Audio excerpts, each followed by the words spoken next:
আপনি হয়তো নামাজ পড়ছেন, কোরআন পড়ছেন, দোয়া করছেন, তবুও মনে শান্তি পাচ্ছেন না। বহু ডাক্তার দেখিয়েছেন, মেডিসিন নিয়েছেন, কাউন্সিলিং করেছেন, কিন্তু কিছুতেই কিছু হচ্ছে না।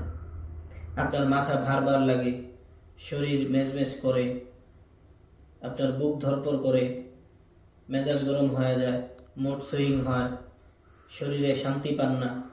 অথবা আপনি হয়তো কর্মক্ষেত্রে ভালো পারফর্ম করতে পারছেন না, পড়াশোনায় অমনোযোগিতা, রেজাল্ট ভালো না, ইত্যাদি বিভিন্ন সমস্যায় আক্রান্ত। অথবা শারীরিক এমন কিছু রোগে আক্রান্ত যে রোগগুলো মেডিকেল চিকিৎসায় সুস্থ হওয়ার কোনো নামগন্ধও নেই। হতে পারে আপনি জিন জাদু অথবা বদনজরে আক্রান্ত।